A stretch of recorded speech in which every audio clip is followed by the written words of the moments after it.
일생을 기승전결로 요지만 말씀드렸어요. 이번 시간에는 임진왜란하고 이순신 장군을 모티브로 해서 한국 대중가요 백년사에서 유행가로 임진왜란하고 이순신 장군을 읊은 이 모티브 노래를 해설해 드릴 겁니다. 이런 제가 지금 얘기하는 이런 얘기 자체를 여러분들 처음 들어봤을 거예요. 자, 우리나라의 최초의 콩쿨 대회. 요즘 미스터 트롯 많이 하잖아요. 경연대회 하잖아요. 복면가왕 어쩌고저쩌고 하는. 우리나라의 공식적인 최초의 콩쿨 대회는 1935년 목포 가요제였습니다. 1934년 가을에 목포에서 주최하는 우리나라 전국 10대 향토 애향 가사 모집을 하는데요.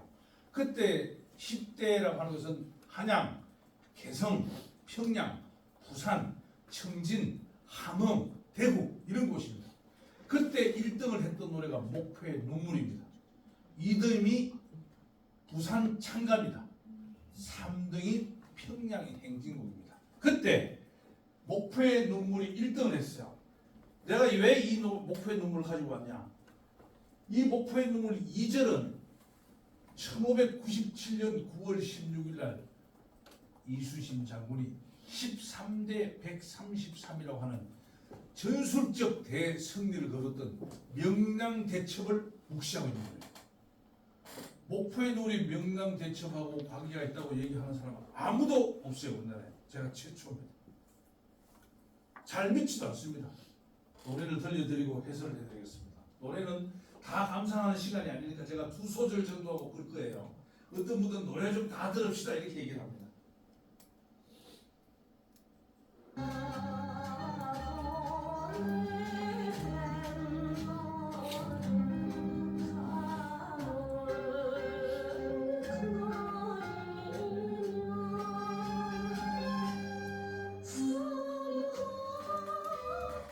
자, 여기에 300년이란 요 300년은 콩쿨대회가 있었던 1935년부터 거꾸로 딱 하면은 336년 1597년 나와요. 명량대첩. 뒤에 원한 품은 노적봉이 있습니다. 이것은 이순신 장군이 지휘하는 곳이에요. 명량대첩에서 전술적으로 이깁니다. 그런데 도망을 가죠. 어디까지? 공산 반도까지 가는 거예요. 저쪽에 영암 위에까지 올라가는 거죠. 여기 진도죠. 해남이죠. 여기가 명량입니다. 12시까지 물이 이렇게 밀려오다가 12시에 이렇게 돌아오니까 버티다가 공격하게 되는 거죠. 이런 내용들 여러분이 잘 알고 있는 내용들입니다. 그래서 비록 명량대첩에서 13척의 한옥선으로 133척의 일본 군선을 파쇄했지만은 도망을 가는 겁니다. 왜? 순천 외성에 500여 척이 넘는 일본 놈들이 있었잖아요. 그 뒤쫓아 온단 말이에요. 이순신이 잡고. 그렇게 해서 그해 10월 27일 음력입니다. 양력으로 하면 11월 말이죠. 날이 추워서 일본 놈들이 바다 위에서 쪽을 못 쓸 때까지 도망을 가다가 다시 돌아와서 목포 앞바다에 있는 포하도의 삼도 수군 통제령을 차립니다. 거기에서 1598년 2월 17일 저녁 고금도로 삼도 수군 통제령을 옮겨갈 때까지 107일 동안 거기 있는 겁니다.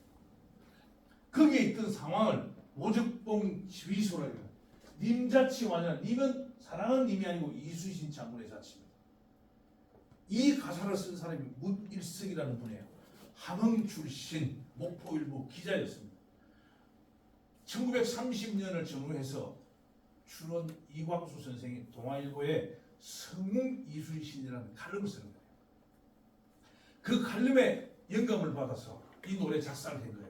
그래서 1934년에 작사 1등, 1935년 콩쿨대회 1등곡입니다. 원래 제목은 목포의 사랑이었습니다. 근데 오케이 레코드 이철 사장이 일본 한국 지사장이었거든요. 어떻게 보면 일본 사람들 직장에 다니던 사람이에요. 그래서 조선 총독부에서 목포의 사랑은 너무 감성적이고 이 풍기를 눈물나게 할 수 있다고 해서 눈물로 고쳤어요. 그 당시에 외놈들은 우리를 뭐야? 식민지 25년 차니까요. 눈물의 민족, 나그네 민족, 타향의 민족을 했어요. 강제 징용 징집, 1931년도에 만주 사변, 1937년도에 중일 전쟁, 1941년도에 하와이 진주만 기습 공격까지 하는 군국주의 창씨 개명 신사 참배 조선인 육군 동원령 전로 근로 정신대 이런 것들이 그 시기에 다 나왔던 것들. 이 노래를 목포의 눈물을 들으면서 여러분들은 이제 이순신 장군 생각할 수 있어요. 충무공 시호는 언제요? 이순신 장군님 돌아가시고 195년 만에 붙여진 시호입니다. 이 이순신 장군이 오륙도로부터 여수까지 장흥까지 가는 그 상황을 묘사한 노래가 있어요. 이렇게 대중가요는 극사를 수사하는 거죠. 이게 유행가입니다. 우리가 생각지도 못했던 사실들이 현재 불리고 있고 앞에 불렸어요.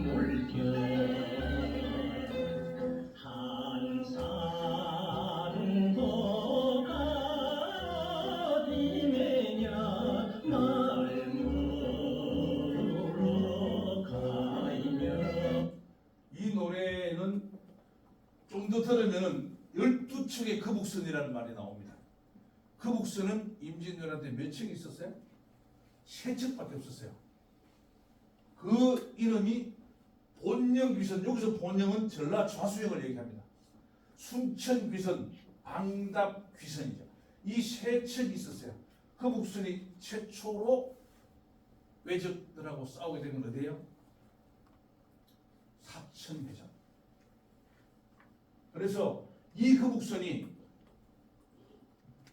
1597년 7월 15일 날 원균이 1597년 2월 25일자로 이순신 장군이 파직되고 의금부로 함그 압송 소우마차에 실려서 8일 동안 달려서 의금부로 오게 되는데 그때 후임으로 왔던 원균이 5개월 만에 완전히 다 조선 수군을 다 빨아먹는 거죠. 그래서 원균과 이순신 장군을 대비해서 얘기하는 거예요. 여기에 나왔던 이 거북선이 바로 본영귀선, 순천귀선, 방답귀선. 여러분 이런 것들은 메모를 좀 해놓으면 조카들한테 얘기하기 아주 좋겠죠. 임진왜란은 6년 7개월 6일 2405일이었습니다. 이순신 장군이 이제 관음포에 돌아가시는 게 나오는데 유언이 전방급 신물을 은아사. 전방이 급하니까 내가 죽었다는 말을 하지 말라라고 한 게 마지막 유언이지요. 자, 이순신 장군이 삼도수군 통제사로 재임명된 교지입니다. 선조 임금이 직접 내린 교지입니다. 이 교지가 상하은제. 여기 상하은제, 상하은제. 내가 그대에게 무슨 말을 하리요? 이렇게 이순신 장군한테 선조 임금이 사과를 하고 미안하다. 그러니 다시 네가 나가서 외적을 물리쳐다오라고 하면서 내린 교지가 이 교지입니다. 이순신 장군이 이때요. 1597년 2월 25일 날 한산섬 앞에 순찰 돌고 오다가 갑자기 의금부 요원한테 압송돼서 한양으로 갈 때 계급이 종 2품이었어요. 근데 그때 종 3품으로 1계급 떨어뜨려서 받았어요. 별 3개였으면 별 2개를 했어요. 자, 여러분들 그걸 어떻게 하겠어요? 나 이거 안 해. 쪽팔리게 내가 별 3개였는데 별 2개 달고 복직한단 말이야? 라고 할 수도 있겠죠. 이순신 장군은 그 어디에도 그런 불평 불만을 하지 않았어요. 저는 이런 데에서 제가 개인적인 얘기로 돌아갑니다만은 제 서두에 제가 7.8kg 대령이 됐다고 그랬어요. 제가 중학교 2학년 때 한산섬에 수학여행을 가서 이순신 장군을 처음으로 접했죠. 재성당 운주당입니다. 거기를 갔다가 저도 여러 가지 생각을 하면서 만화도 보고 책도 읽고 했었는데요. 제가 삼성화학교에 가서 군인이 되고 났을 때 막 그런 영향도 좀 있었지 않을까. 이수시장으로 파직되고 복직되고 백이 소군되고 또 뭐 이런 여러 가지 상도수군 통제사 해직되고 했던 것들이 내가 생각했던 것들이 제 영혼에 조금 살이 붙었는지 모르겠어요. 그래서 저는 진급이 대위에서 소령 한 번 떨어지고 소령에 중령 두 번 떨어지고 중령 대령 세 번 떨어지고 했는데도 제가 낙망하지 않았어요. 결국은 대령이 됐어요. 제 동기들은 삼성화학교 동기생이 1331명입니다. 이 중에서 640명 정도가 소령이 됐어요. 250여 명이 중령됐죠. 그 중에 40여 명이 대령이 되고 10명이 장군이 되는데요. 저는 대령에서 멈추었죠. 그리고 원스타부터 포스타까지가 있습니다. 제 동기생들이. 그런데 지금은 다 똑같이 자연인으로 돌아온 영혼이 군인이지요. 계급은 그 당시에 뭐가 중요해요? 책임과 의무의 증거지 군안과 명예의 상징은 아니라고 생각하거든요. 여러분들 지금 팀장님들, 부장님들 많이 계시던데 여러분들의 주어져 있는 이 직급, 직위는 책임과 의무의 상징이지 권한의 상징은 아니라는 생각을 해줬으면 좋겠습니다. 이수신 장군을 제가 공부를 하면서 늘 느끼고 여러분들과의 소통을 하면서 공감하고 싶은 게 아마 그런 부분이에요. 자, 이 한산섬, 여러분 한산섬 너무 잘 알지요. 이 한산섬도 이렇게 대중가요로 이렇게 표시해놨어요. 이 노래들은 대부분 1960년대에 나온 노래예요.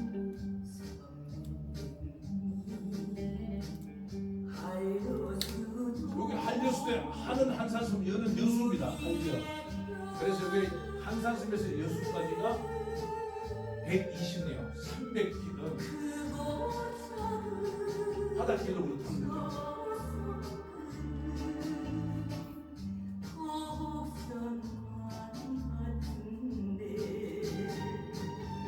이런 지금 노래들은 1960년대에 대부분 나왔는데요. 우리나라 대중가요는 일제시대부터 쭉 있었습니다. 1894년에 전봉준 어른이 통학혁명을 일으켜서 통학혁명 창의군이라는 이름으로 전주성을 공격해갈 때 백성들이 불렀던 노래가 새야 새야 파랑새야입니다. 이것은 전라도와 충청도 버전은 좀 늦게 새야 새야 파랑새야 이렇게 돼 있죠. 경상도는 새야 새야 파랑새야 이렇게 좀 빠르게 불려져요. 여기서 전봉준 장군을 응원했던 이 노래가 우리나라 최초의 찬가라고 봅니다. 대중가요 100년이라고 그러는데 대중가요 100년은 1921년에 불려진 희망가를 얘기해요. 이 풍진 세상을 만났으니. 근데 실제 찬가와 대중가요의 기준은 좀 차이가 있죠. 그래서 그렇게 불려진 노래들 중에서 1956년 그러니까 해방 광복되고 미군정 3년 하고 정부 수립되고 2년 뒤에 6.25 전쟁이 3년 1개월 1129일 동안 이루어지죠. 이 전쟁이 휴전협정이 체결되고 난 이후에 1956년부터 건전가요 보급운동이 일어납니다. 그래 되면서 노래가 영화가 되고 유행가 영화의 주제곡을 부르는 가수분들이 히트를 치는 거예요. 그 시절에 나왔던 노래들이 이겁니다. 약간 어떻게 보면은 뭐라 그래야 되죠? 국뽕 같은 노래라고 그럴 수 있어요. 젊은 사람도 막 저런 노래 옛날에 그냥 막 정부에서 주도적으로 시킨 거 아니냐고 할 수 있는데 그 시대에는 그런 면이 있었습니다. 그래서 이수신 장군을 계속 불러내서 대중가요를 부르면서 어려운 시기에 나라를 극복하려고 했죠. 1960년대 초반에 우리나라 GNP가 얼마였어요? 100불 정도 됐습니다. 1956년 7년에 80불 정도 됐습니다. 북한은 1960년대 초반에 350불 정도 됐습니다. 왜 그랬겠어요? 북한이 정치를 잘해서? 아닙니다. 일본 제국주의 식민지 시절에 북한은 수풍댐이 있는 거예요. 전력이 충분했어요. 그리고 산지에 철광석부터 해서 많은 자원이 있었어요. 그래서 남쪽에는 뭐요? 공업 단지를 개발하지 않았어요. 그런 상태로 휴전선이 38선이 갈라져 버리니까 북한이 당연히 N분의 1을 환산하여 생산성이 높은 거예요. 그리고 우리가 못 살고 정치를 못했다 그런 뜻은 아닙니다. 상황이 그랬다는 얘기하죠. 그럴 때에 대중가요 또는 드라마가 OST로 역사의 인물들을 불러내는데 가장 많이 불려 나온 분이 이수신장.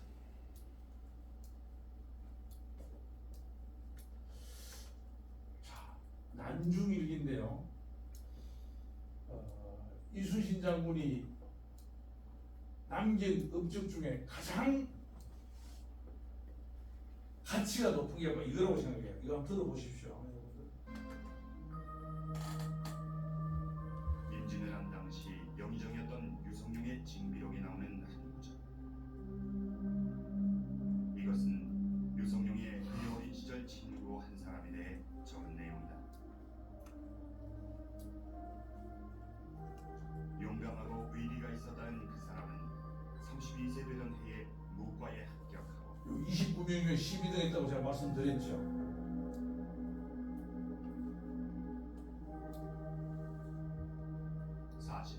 때 전라도 수군절도사에 오르면서 무관으로 이름을 떨치게 되는데 지금 이순신 장군이 남긴 난중일기를 가사로 제가 적었는데요. 음원이 지금 남아있지 않아요. 그래서 가사로만 해놨고요. 앞에 말씀드린 난중일기는 이 책 7첩 여러분들이 너무 많이 보셨을 거예요. 이게 이순신 장군이 돌아가시고 난 다음에 195년대에 정조임금 때 유득공 선생이 편찬했어요. 그래서 이름이 아주 깁니다. 이렇게 이충무공, 난중일기, 부서간, 첩, 임진, 장초 이렇게 긴데 이것은 난중일기라고 그러죠.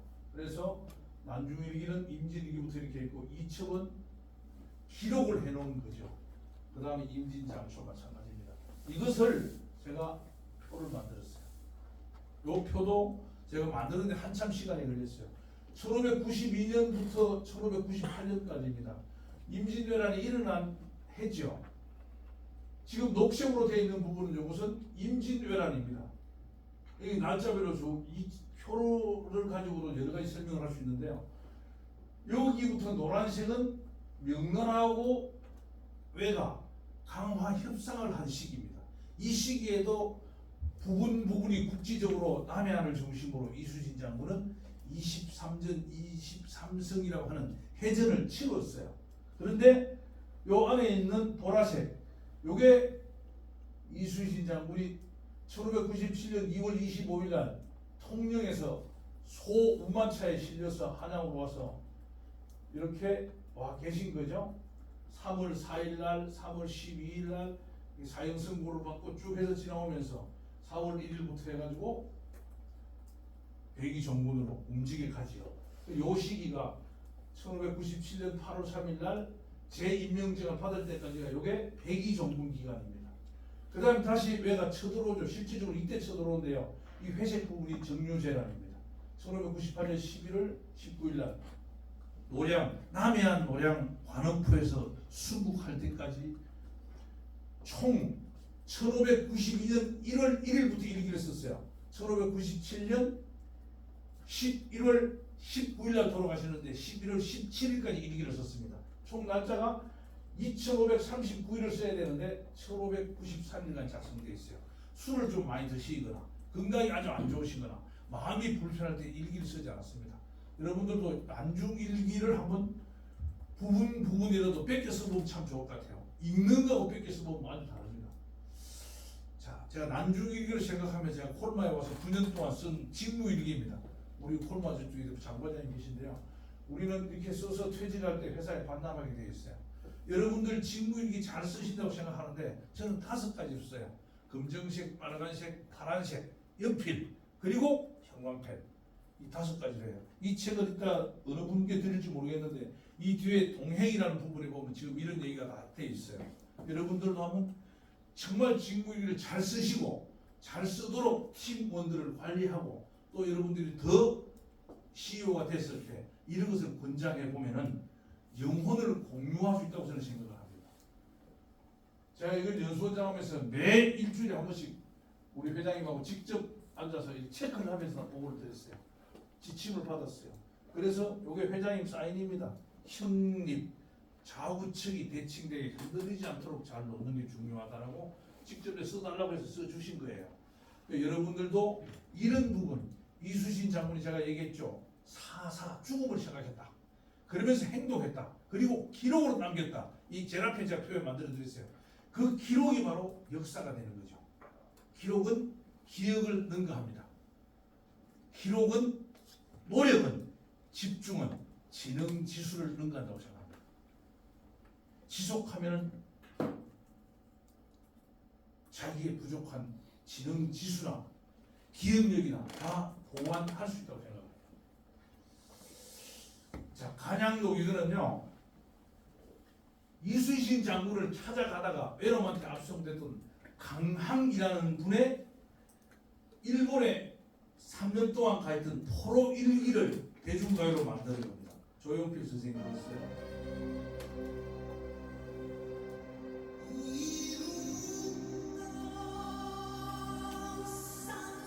여러분들은 적국에 잡혀가면은 비밀 편지 써서 임금님한테 보내겠습니까?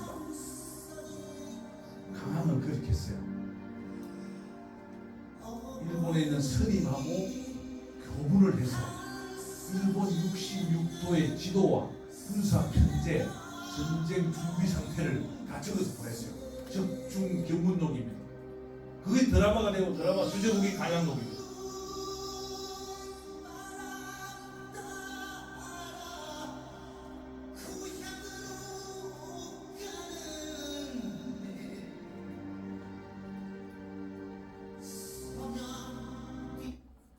그래서 이 강항이라는 선생님은 외놈들이 쳐들어왔을 때에 영암 앞바다에서 가족들 식솔들을 싣고 이순신 장군을 찾아가려고 하다가 조난을 당하는 거예요.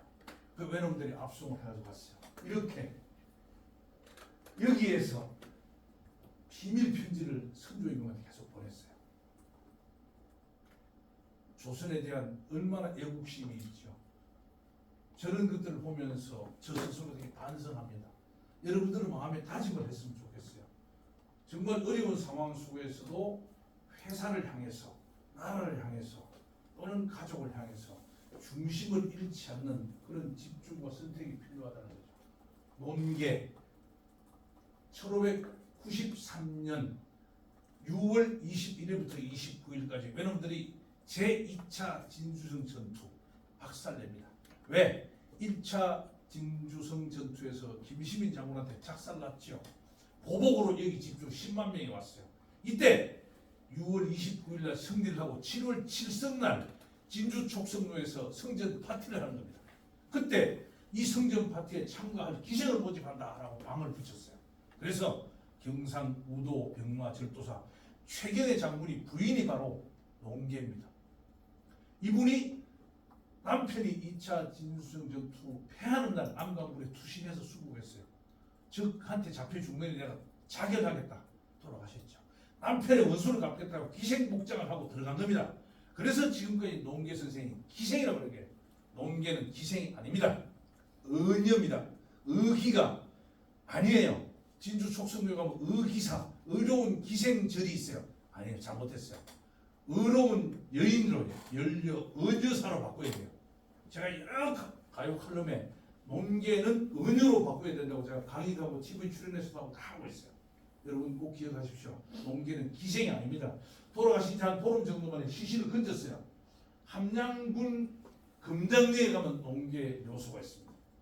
농계 시신을 건졌을까 말았을까 고민도 안 해봤죠. 여러분 이 내용을 꼭 기억하십시오. 노량대교 이순신 장군이 마지막 돌아가신 관음포입니다. 요 노량입니다. 노자는 해오라기가 날아오르는 물길이라는 뜻입니다. 서울의 노량진도 같은 글자입니다. 갈매기가 날아오르는 곳 물길입니다. 또 여기도 남해도 노량이고 저기는 하동도 노량입니다. 여기 관음포에서 돌아가시고 가토 기요마사는 일본으로 도망을 가게 되죠. 이순신 장군은 전쟁에 이기고 마지막에 순국하신 분입니다. 불멸의 혼이죠. 이순신 장군의 드라마 속에 나왔던 건데요. 보시면서 여러분들 이순신 장군이 어떻게 자기 리더십을 가지고 조선을 위한 리더십을 발휘했는지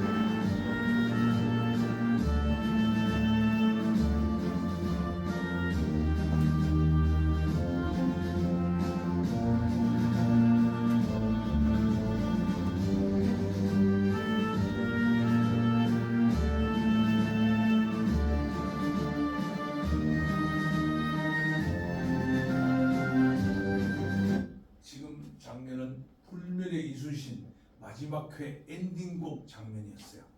여러분들 다시 보실 수 있어요. 그래서 이 상생 드림 아카데미 여러분들 다녀가신 분들은 가끔씩 유튜브로 한번 검색해서 보십시오. 그래서 스스로를 어떻게 지휘할까? 여러분이 여러분 스스로를 지휘할까를 생각해 보시면 좋을 것 같아요. 한산섬 달발도방 이것도 정의송 작곡가가 이순신 장군님이 시에 곡을 붙여서 대중가요로 불렀었어요.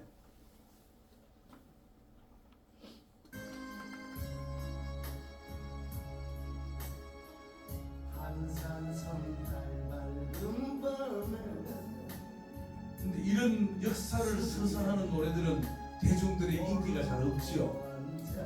각종 경연대회에서도 잘 불리지 않아요.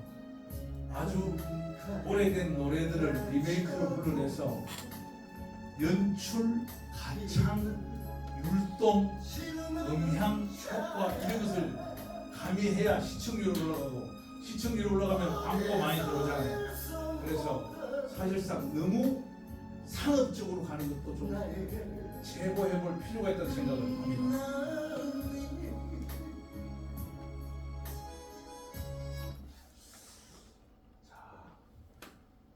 이순신 장군께서는 초수로 일기를 썼는데 그 일기 속에 나와 있는 자기 심사를 표현하는 시들이 있어요. 축제나 넘겨서 말씀드릴게요.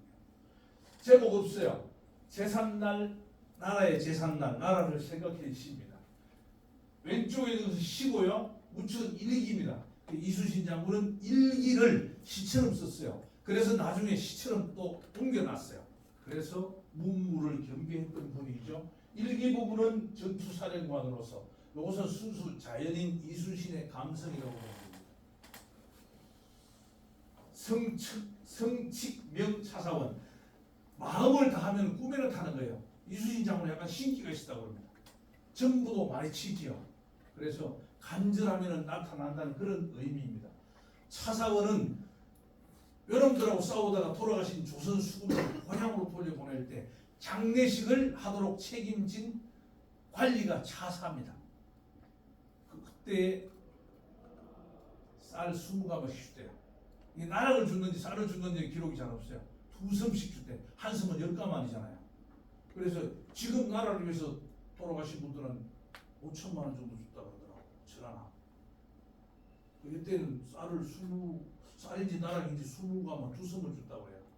고향으로 시신을 보내드리면서 많은 생각을 해야 된다는 생각을 하거든요. 선수산은 이순신 장군하고 가급업체의 동기입니다. 자연인 이순신 장군 자연으로 돌아가고 싶은 생각이 있지요. 그런데 다시 전쟁이 일어나면 노익장이라는 말을 다시 읊고자 한다라고 밑에 써놨어요. 내가 자연인으로 돌아가고 싶지만은 전쟁 나면 다시 가. 저도 그렇죠. 저는 이제 징집될 나이가 지났는데요. 전쟁이 나면은 어떤 나라에 위기가 오면은 저는 가서 김밥, 주먹밥, 탄약 짊어지고 배달할 겁니다. 그 전쟁터에다 배달하다가 포탄 맞고 죽어야죠. 그래서 장렬한 거 아닙니까? 명예는 죽고 난 다음에 후세들이 알아주는 게 명예예요. 계급장 육군대령은 양철 조간입니다. 별도 양철 조간입니다. 이등병이나 별이나 똑같다고 저는 생각을 해요. 저는 국군묘지 안장법도 바뀌었다고 생각해요. 대령부터 이등병까지는 한평이에요. 장군들은 생장. 장군이고 이등병에서는 죽은 영혼은 똑같다고 생각합니다. 모두 화장을 해서 수목장을 해야 된다고 생각해요. 그 유해를 뿌리면 되는 거예요. 유해를 잘 먹고 사는 나무를 잘 기르는 게 중요하지 비석이 높고 묘자리가 높다고 무슨 의미가 있습니다. 살아있을 때 반듯한 국방 영혼을 가져야 된다는 거죠. 그런 게 이순신 장군의 리더십이라고 생각해요. 자, 이 노래는 임진왜란 끝날 때 울산에서 외놈들이 가토 기요마사가 훔쳐가서 일본 식물원에 뒀다가 400년 만에 돌아왔어. 1592년인데 1992년 돌아온 오색 팔중 울산 동백이에요. 이 노래만 듣고 여러분들은 이제 끝입니다. 노래도 꽃도 나라가 힘이 없으면 그냥을 잃어버립니다.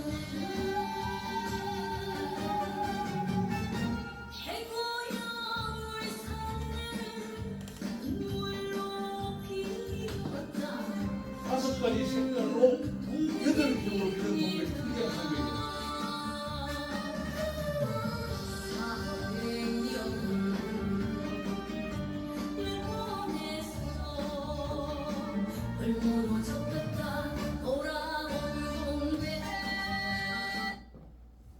400년을 일본에서 볼모로 잡혔다 돌아온 동백이라는 가사가 지금 나간 소절이에요. 다시 얘기합니다. 나라가 국가 시스템을 지도하는 사람과 시스템이 시원찮고 그 나라에 있는 주인인 국민의 백성의 영혼이 병들면은 나라도 시원찮게 되고 빼앗기게 되고 또는 꽃도 고향을 잃어버리게 됩니다. 여러분 평화 저는 평화라는 말을 동의하지 않습니다. 평화가 아니라 평상이 돼야 됩니다. 평화는 기대어 있는 거예요. 때려도 맞고 대들지 않는 게 평화는 아니잖아요. 평상은 상호간의 대등한 관계에서 기업도 똑같습니다. 경쟁 관계에서 상호 대칭되는 힘이 바뀌고 같이 굴러가면서 진화, 성화, 강화돼야 돼요. 싸우지 않고 잘 살아야 되는데 때려도 멍청하게 가만히 있고 그것은 평화가 아니죠. 비굴고 굴종입니다. 제가 국방의 PM 라디오 방송을 생방송으로 진행을 하는데요. 제가 중요한 마디마다 얘기해 평화가 아니라 평상이라는 얘기를 합니다. 원래 로마의 장군이 평화를 원하거든 전쟁에 대비하라 이렇게 얘기했어요. 그런데 그거는 거기 평상을 원하거든 전쟁에 대비하라 이렇게 해야 돼요. 상대방은 전쟁 대비를 하는데 우리는 전쟁 대비를 하지 않는다. 이거는 평화가 아니고 비굴이에요. 비굴. 그래서 평상을 유지해야 된다. 같이 나가는 같이 힘을 교류면서도 같이 상생하는 거죠. 상생 드림 아카데미잖아요. 우리 기업도 마찬가지입니다. 상대 경쟁 기업을 죽이면 안 돼요. 같이 가야 돼. 상대 기업은 진화 기술을 발전하는데 우리는 상대만 바라보고 있어요. 그런 건 아니에요. 물론 비교가 조금 의미가 다릅니다만 평화라는 말보다 이건 평상이라는 말을 꼭 기억하고 왔으면 좋겠어요.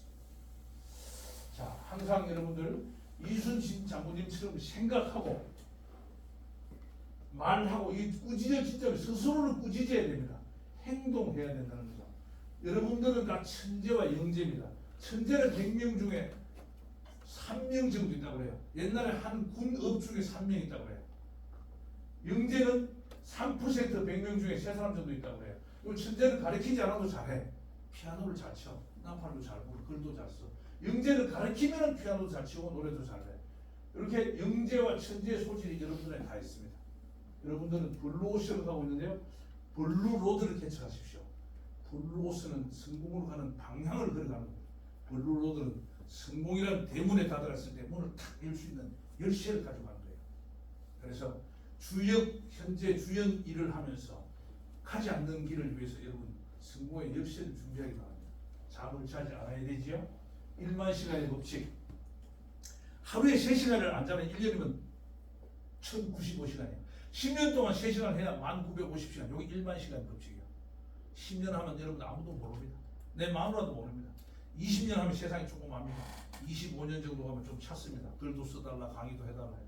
30년 되니까 제가 원래 35년 차인데요. 유행가 연구에 대한민국의 유행가 스토리텔 1호가 되더라고 합니다. 4만 시간 법칙. 40년을 하루에 4시간이나 4시간 반만 자고 공부를 하는 거예요. 어디요? 선택적 몰입을 하는 겁니다.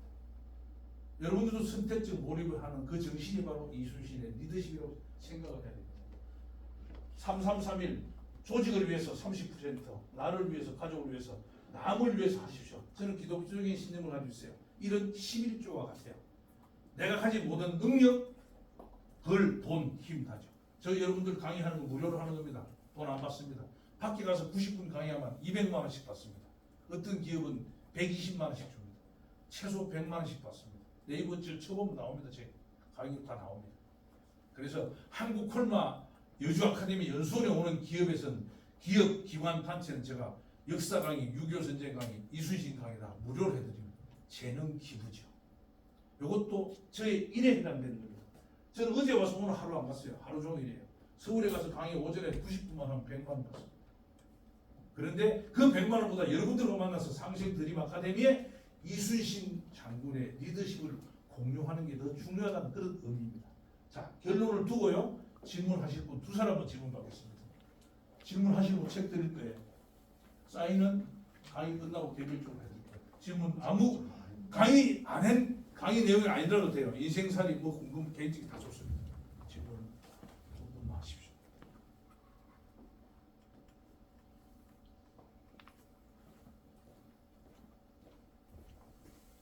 없어요? 있어요?